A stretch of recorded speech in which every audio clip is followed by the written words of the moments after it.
Okay, so I think we'll begin. Thank you so much, everyone, for joining us today. My name is Amy Sam. I am the Health Education Project Specialist at the Maxwell and Eleanor Blum Patient Family Learning Center at Mass General Hospital. And my name is Kimberly Makis. I also work at the Maxwell and Eleanor Blum Patient Family Learning Center as a health educator. Thank you. Before we get started, just wanted to go over a few items with you all. Please note that today's session is being recorded for educational purposes. If you're interested in viewing the recording, you may visit the Blum Center website at massgeneral.org/Blum-Center. Please note that everyone is in listen-only mode. Everyone has been muted so that we can hear our guest speaker today. If you have any questions for our guest speaker, feel free to use the chat feature, which is located at the bottom of your screen. We'll have time for them in the end. Only Blum Center staff and the guest speaker will see your questions. Please do not share any personal medical information or questions in the chat box. If you have a personal medical question, please ask your doctor.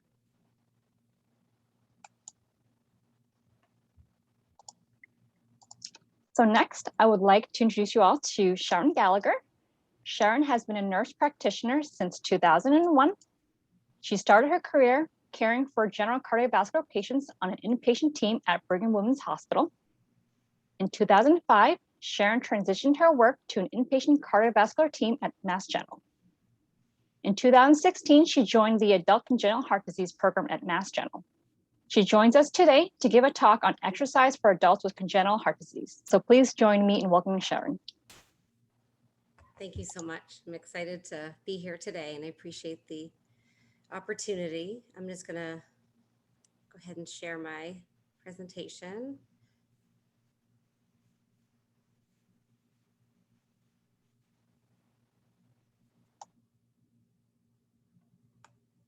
Okay.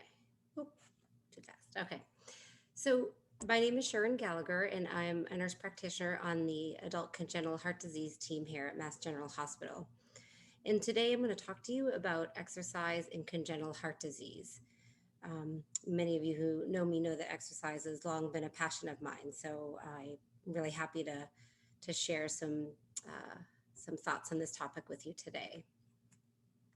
I first want to thank the Heartfelt Dreams Foundation for their support of this educational series. They are a foundation that provides many things for our patients and all patients with congenital heart disease. We're very grateful for their support. They help with anything from emotional support and counseling to patients, financial assistance, getting patients to appointments, or providing hotel accommodations. We have many patients that come from Western Mass, New York, upstate New York, Vermont. So we really appreciate their help getting patients where they need to be so they can be evaluated. They provide education to all medical providers, and they also have a scholarship, the Heartfelt Dreams Foundation Nursing Scholarship. So definitely check out their website. They've been quite supportive of our program, and we're very grateful. So the purpose of what I would like to do for the talk today is talk about exercise guidelines in the general population, and then transition to exercise guidelines and the challenges in the adult congenital heart disease population, and provide some patient examples of how we can implement this. So it's well established that regular physical activity is important in preventing many health problems, particularly in our population: diabetes, heart attacks, and strokes. We also know that it has very positive outcomes for mental health as well. But unfortunately, when we talk about the general adult population in the United States, only 50% of those adults exercise. And we as providers have a very important role in this. And when we talk about exercise, we first usually focus on aerobic exercise. And just to give a little review of that, this is exercise where we use oxygen to produce energy. This type of exercise has various levels of intensity, and we can sustain it for a longer period of time. So we may more commonly think about running, walking, biking, or swimming. And this exercise improves cardiovascular conditioning or endurance. And it does this in three ways. It increases the efficiency of our respiration, so our breathing. It increases the amount of blood pumped from the left ventricle with each contraction, and it improves blood volume distribution and delivery to muscles. So really, um, you know, better exchange of oxygen with respiration and carbon dioxide and getting blood where it needs to be in a very efficient manner. We can also talk about anaerobic exercise, and this uses stored energy sources. And this is usually exercise that you sustain for shorter intervals because it's very high intensity. For example, a HIIT class, a high intensity interval class. And this can really build muscle. And then we can talk about strength training, also known as resistance training. And this is exercise that could be using either exercise resistance bands. I know Tom Brady is a big fan of that, or weights. But we do always advise our patients, and this is general cardiology as well, that we typically prefer lighter weights and more repetitions just because of the blood pressure fluctuations you can have with really heavy weights. And then stretching, flexibility, and balance, which we really won't talk about as much today, but just to be inclusive in talking about the exercise. And this is a slide that I really enjoy. And it says, the handle on your recliner does not qualify as an exercise machine. And I put this here because I think it's very important. Whenever I ask a patient what they're doing for exercise, many patients don't have a dedicated exercise regimen, and they'll say that they walk up and down stairs frequently at home, or they work in the yard. All great things and better than a sedentary lifestyle. But I think the point being that we really want to convey how important it is to have a dedicated regimen. So when we look at, again, we're just talking about the general population right now. When we look at the most recent guidelines in 2019, the ACC, American College of Cardiology, and the American Heart Association cardiovascular disease primary prevention guidelines, the first point they make is that adults should be routinely counseled in healthcare visits to optimize a physically active lifestyle. The second is adults should engage in at least 150 minutes per week of moderate intensity exercise or 75 minutes of vigorous intensity exercise. And we'll go through what that means for moderate intensity or vigorous intensity. And then it goes on to say that if you can't meet those guidelines, basically they'd be happy with any form of exercise. And resistance training is also encouraged as well. So in terms of what that means for moderate exercise, we measure it in terms of metabolic equivalence. And many of you may read a stress test on a patient and see, how many METs they were able to do on that stress test. So in terms of a moderate level of exercise, anywhere from 3 to 5.9 METs.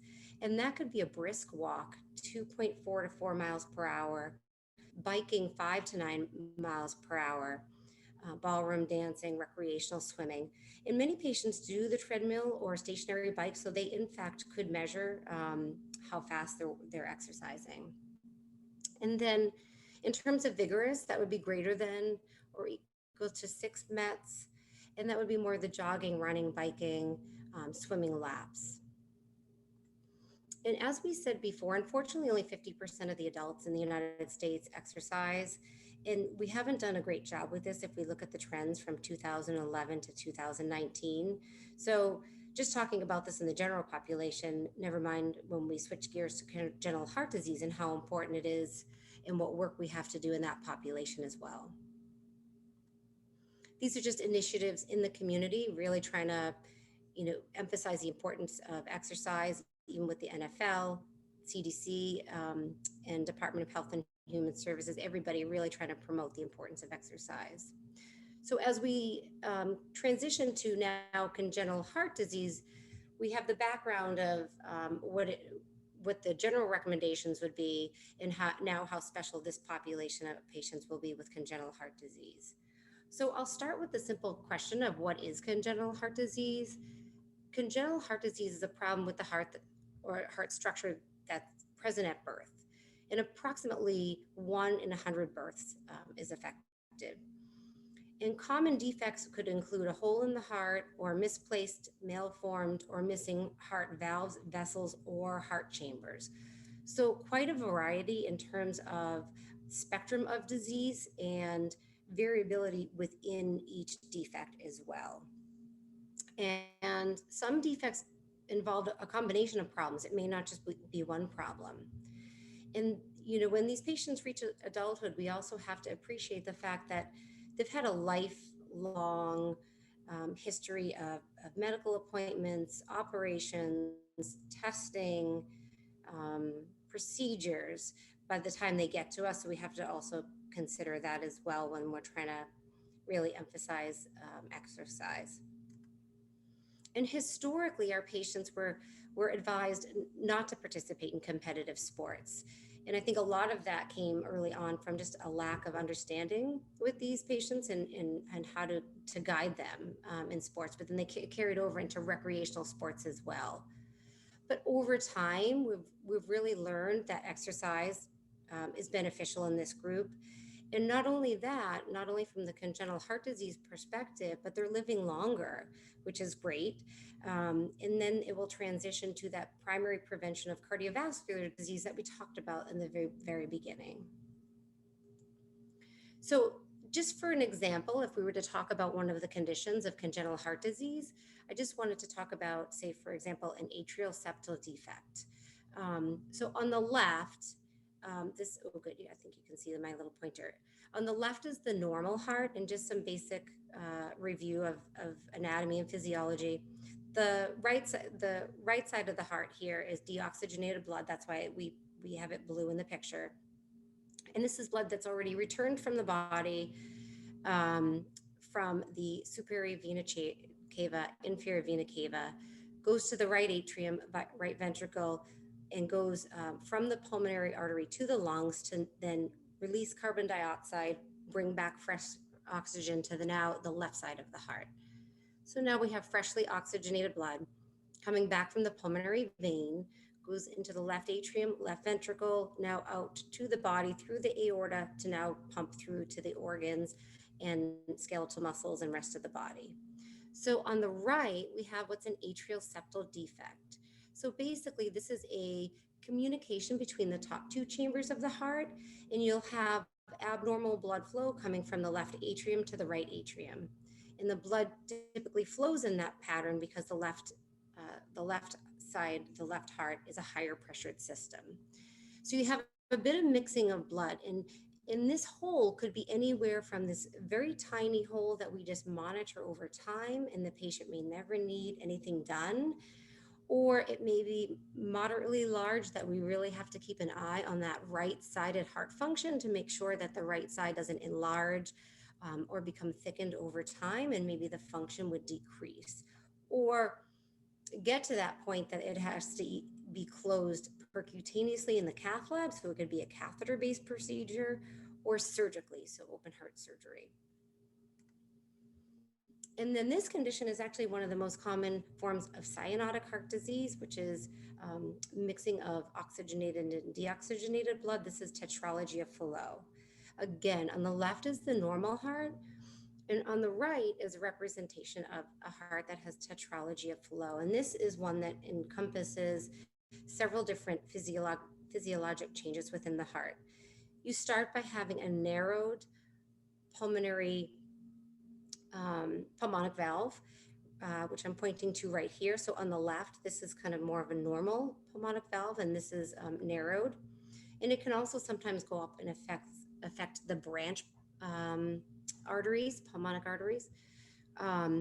You have a communication between now the bottom two chambers of the heart, which is a ventricular septal defect, or VSD. You have mixing now of blood, of oxygenated and deoxygenated blood there. And then the aorta is what we call an overriding aorta, and it's kind of comes down and hovers between the right ventricle and the left ventricle. So again, so now you're going to have mixing of blood that's coming out and being delivered to the body, so blood that's not fully oxygenated. So these patients, the tetralogy of Fallot patients, we'll see in a later patient example, they've over time, by the time they reach adulthood, have had a lot of different procedures, surgeries. Usually there's some palliative surgery early on, then a complete repair. And then over time, we have to watch that pulmonic valve because from being enlarged when they're younger, they're prone to have it be leaky over time. So when we look at how these patients have been studied and what we've learned and how we can evaluate their exercise capacity, one test that's actually been quite helpful to our population is a cardiopulmonary exercise test, also called CPET. So this study looked at 335 ACHD patients, and what they learned was that these patients have an overall decreased exercise capacity. And even more important, that the patients may not even have symptoms and they have quite a decreased exercise capacity.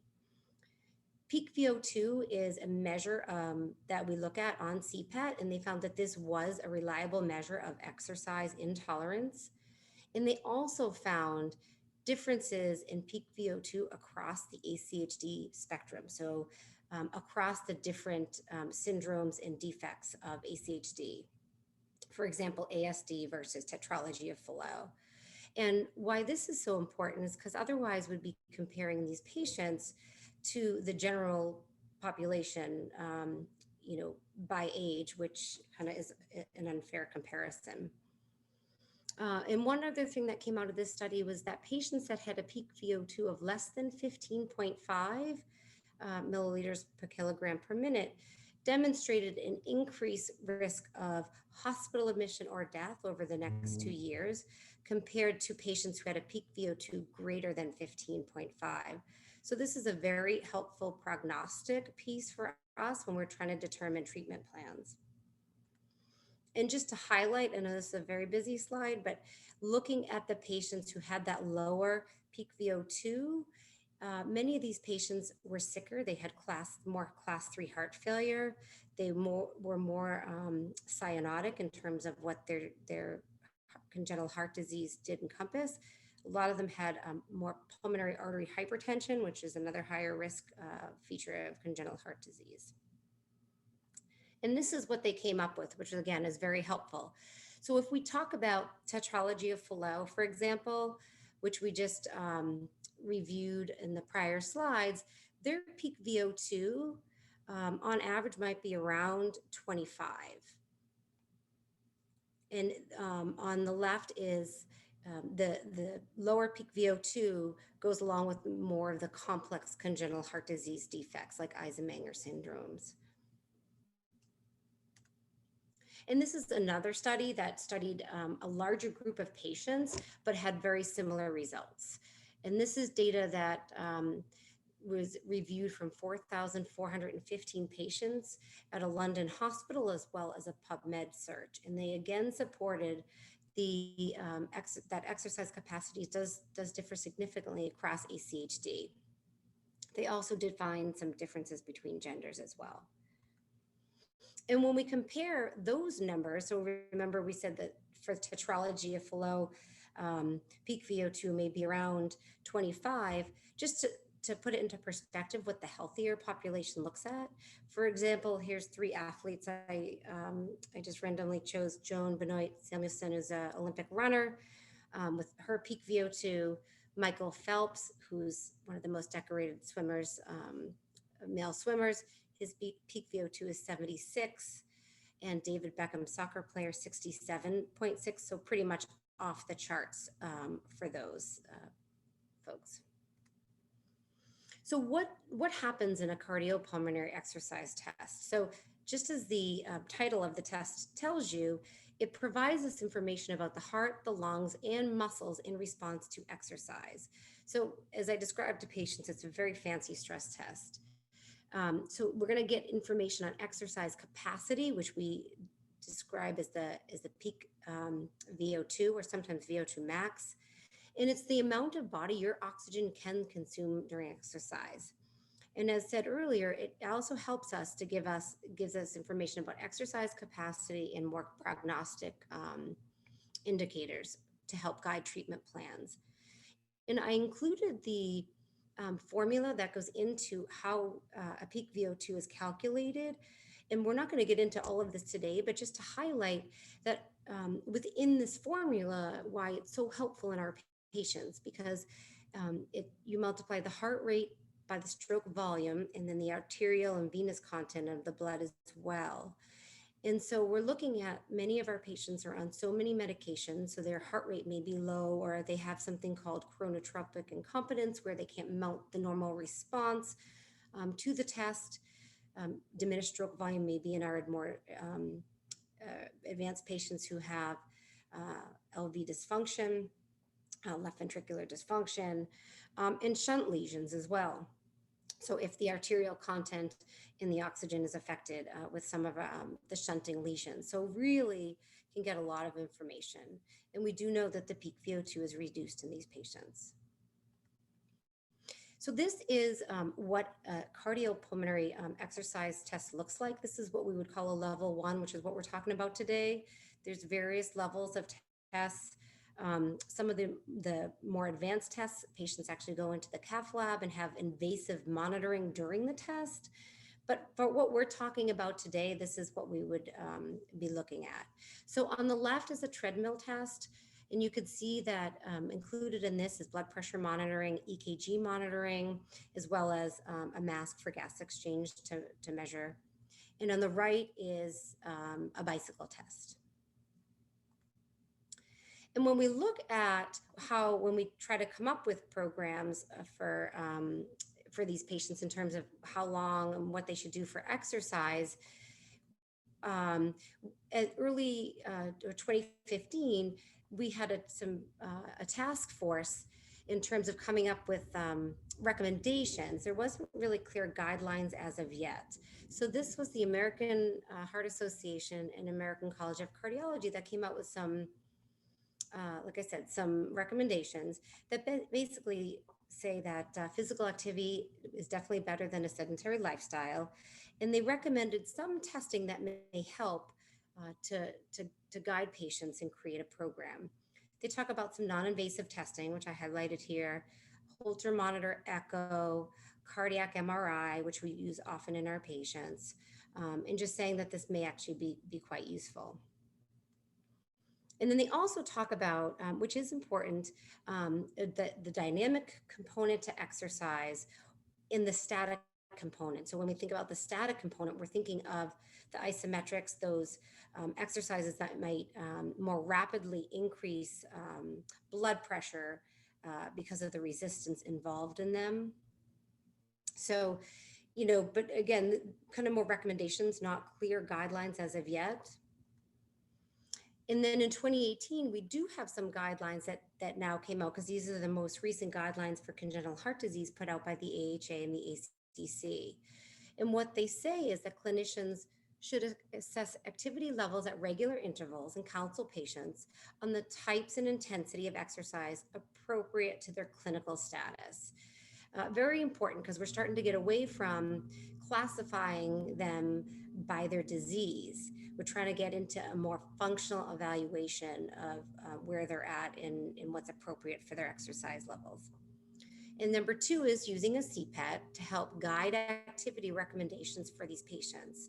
And also cardiac rehab can be useful to help increase exercise capacity, because we do have another study that had shown, it's a very small sample, but patients who had a dedicated program did show improvement in their peak VO2. But again, great in terms of using the CPET and helping patients, but really, how do we still go about in these patients who have such variability within each defect? How do we go about developing this program? So the European Heart Journal made some recommendations on how to do this. And it talked about 5 parameters. The first being ventricular structure and function. Second, looking at pulmonary artery pressures. Third, aorta. Fourth, arrhythmias. And 5, oxygen saturation. In terms of how we monitor this, these are all tests that we usually use and obtain routinely in our patients. So for example, Looking at ventricular function, usually we have routine echocardiograms or heart ultrasound on our patients, or cardiac MRI is also very useful. Pulmonary artery pressures can also be obtained on echocardiograms. On some occasions, we're unable to measure that.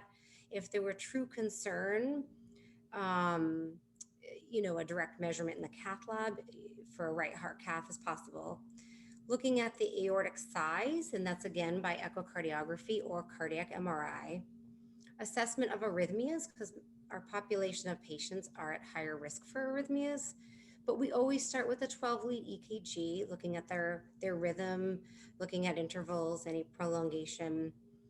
Any concern, we can also go to maybe like a 24 or 48-hour Holter or a Zio monitor for 7 or 14 days. And then pulse oximetry. We always, in many of our patients, check pulse oximetry and do a walk test in the office. And this is what I found out of anything I was most excited about when I was reviewing for this talk, was that the European Society of Cardiology have these guidelines that were just put out in 2020 that, using those 5 parameters, give us this very helpful flow diagram as to how to sit down, patient specific, go through and come up with, if you look at the very bottom of the chart, a exercise regimen that can really be geared on the intensity of their exercise, what type of exercise they want to do based on how, the static component of the exercise, and give them very clear heart rate guidelines. And then this just also, I don't have to go through this in detail, talks about the class and the level of recommendation for this.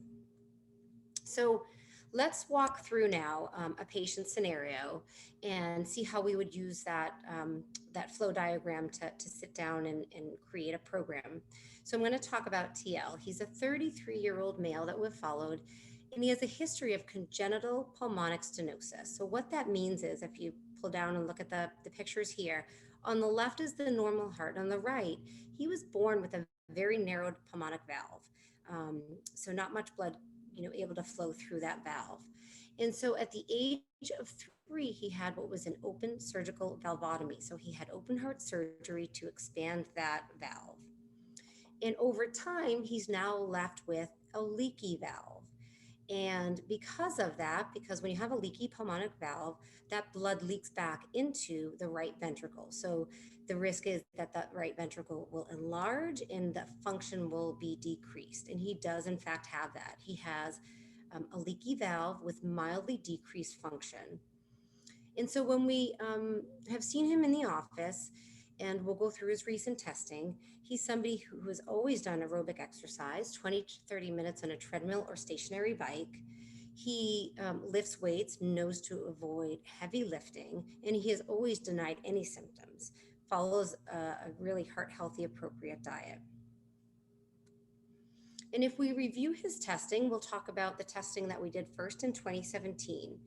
So he had a cardiac MRI that does in fact show that his right ventricle is enlarged or dilated. And that just talks about the volumes of 129 cc's per meter squared. And his right ventricle is mildly impaired with a right ventricular ejection fraction of 37%. At that point, he had a moderately leaky pulmonic valve, or what we call pulmonic regurgitation. And his regurgitant fraction, which is how much blood is leaking back, was 42%. Did not have any more narrowing, which we call pulmonic stenosis. And his CPET at that time showed that he had a peak VO2 of about 24.2, so moderately reduced exercise capacity. If we fast forward to his most recent testing, which is 2020, again, he was asymptomatic through over all of these years.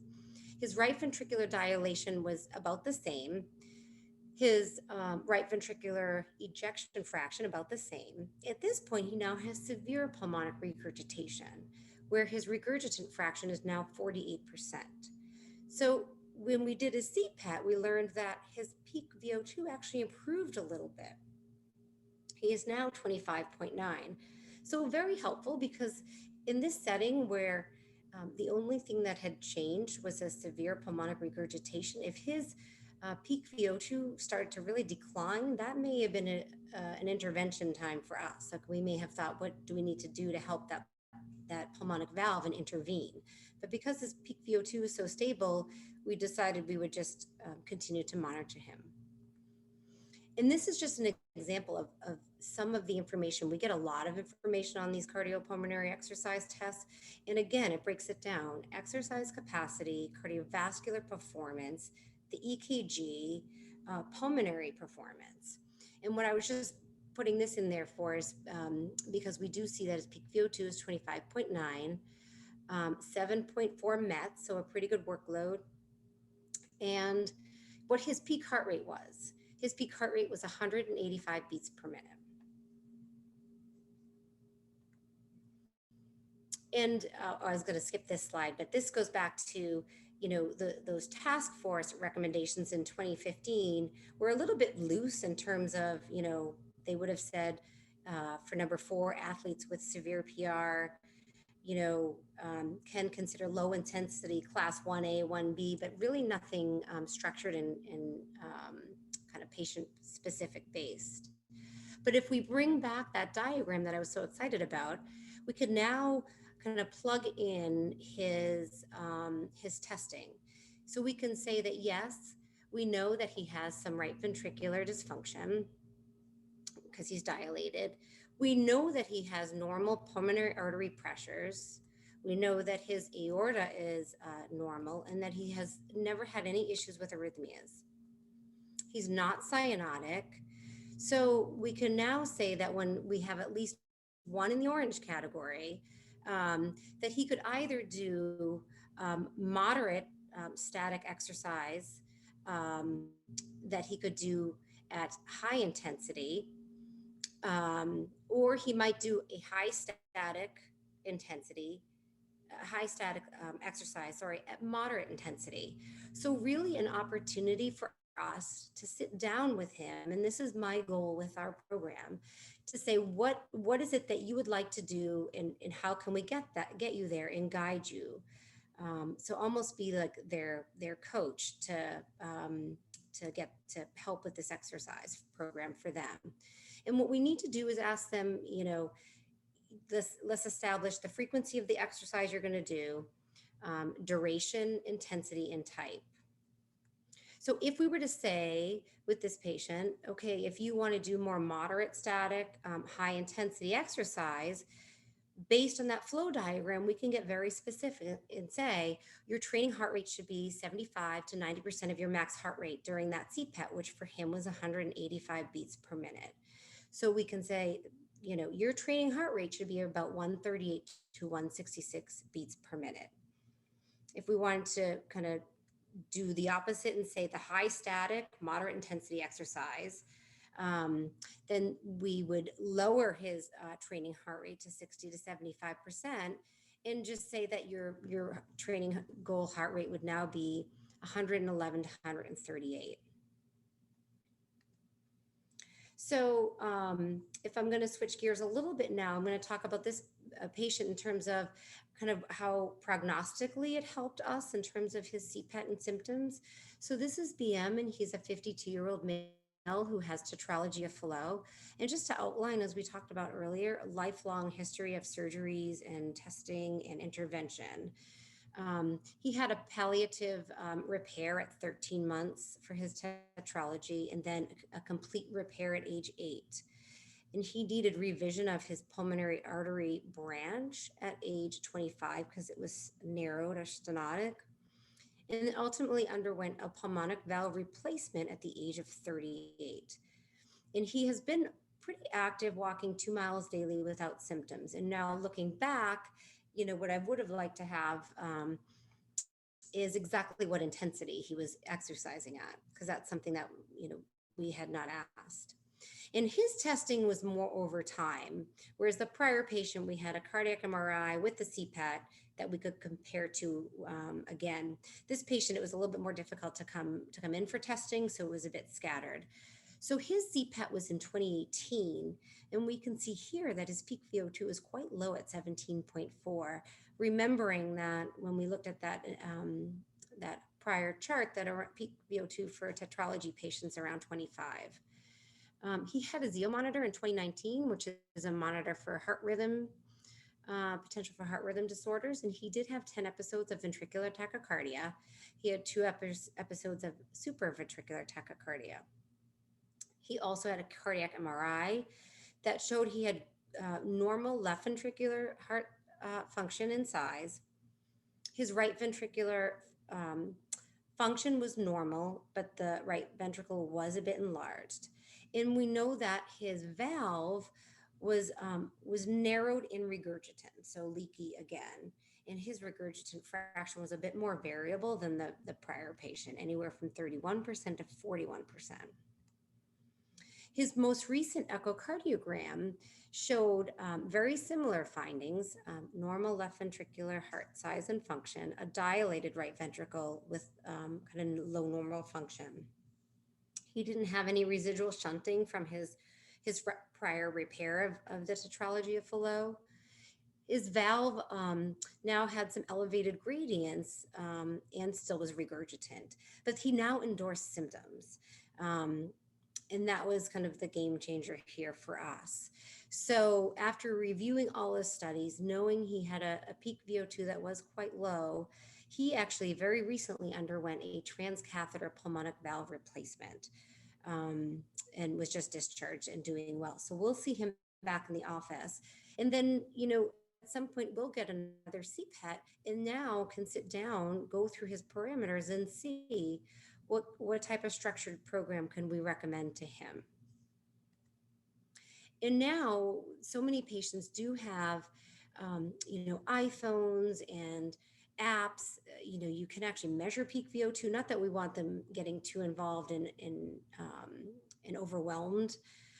We still want this to be something that they enjoy, but very helpful for feedback. Again, if we could be kind of their coach to get them to be in a really good place with a structured program that they're doing on a regular basis. Like I said, there's many ways that they can do this and give us feedback in terms of how it's going. There are plenty of athletes out there that have congenital heart disease at the Olympic level and Super Bowl level. We don't need all of our patients to be Olympians or Super Bowl champs, but we really just want to convey that, we're committed to them and to really developing this part of our program. So in terms of, again, my goals in our program goals, we really need to do a good job of asking every patient what they're doing for exercise and really getting specific. And that's what I've learned over time. If you're walking your dog, is that really a casual pace? Like, are you able to carry on a conversation? If you're able to converse during walking or running, it's usually more of a moderate level activity. Be routine with obtaining the echocardiogram or MRI, the EKG, oxygen levels, have all that data so that when we send our patients for a CPET, then we can sit down and say, okay, let's go through that flow diagram and see where you fall and what you would like to do and how can we get you there. And remind them, and as I remind, my kids and all our patients, the heart's a muscle, and like all muscles, it really wants to stay as fit as it can. It may not be normal heart and what's going where and how the blood's flowing, but from what we've learned, we still can get them to exercise safely. And lastly, I would love to thank the program. I'm so grateful to work with such an incredible team that has taught me so much over the last 6 years.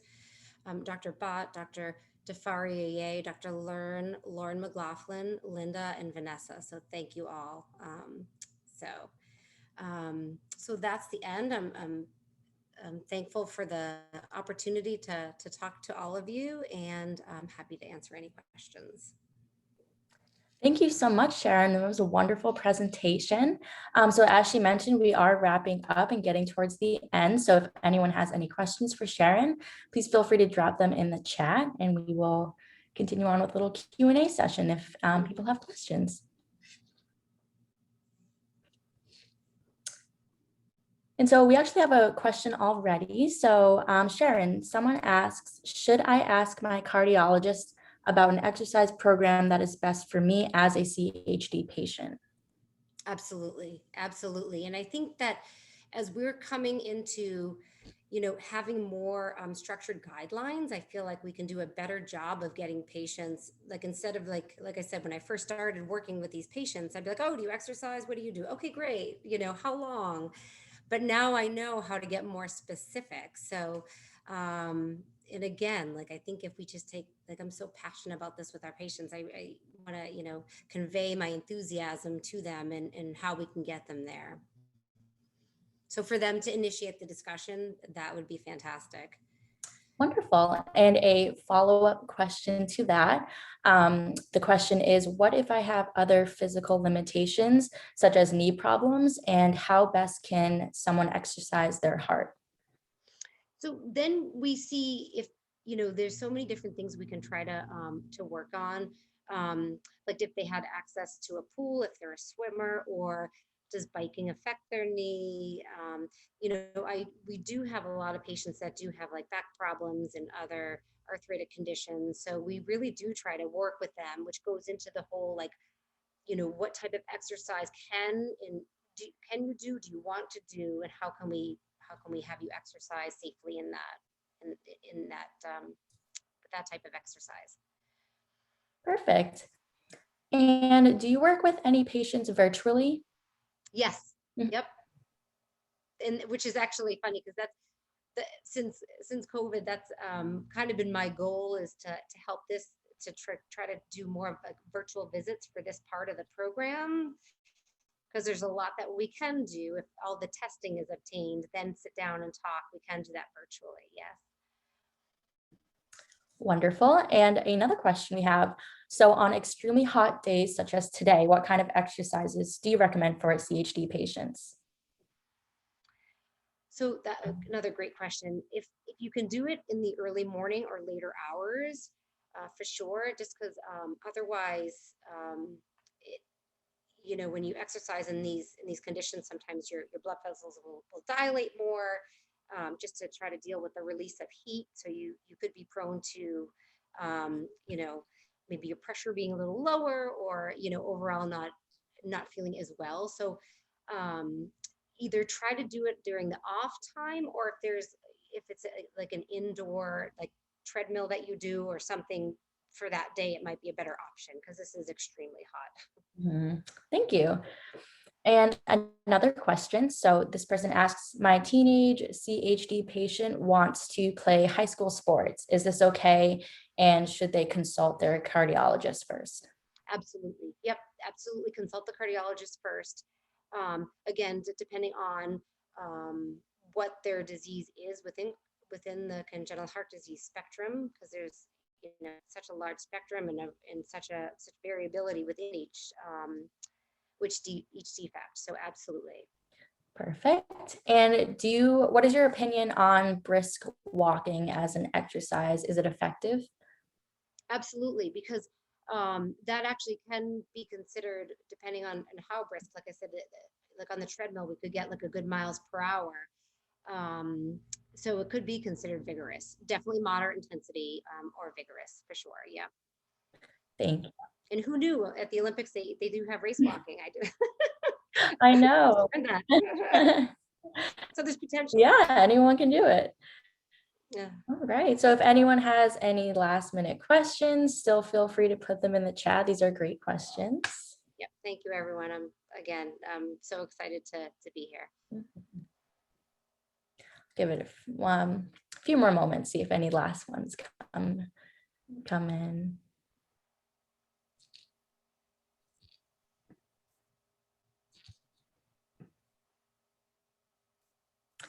So it looks like questions have kind of slowed down. So I think we'll end a little bit early. If you have any final thoughts, Sharon, on your presentation that you want to end off with? No, I think that, like I said, like I started off in the general population, and then now with congenital heart disease exercise, like I can't like convey enough how important it is in all aspect of caring for our patients. So, I know it's not easy. You really have to set aside time, but yeah.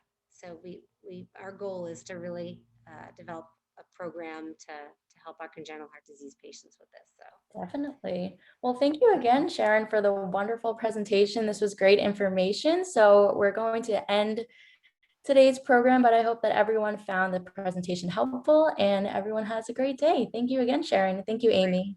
thanks, everybody. I appreciate it.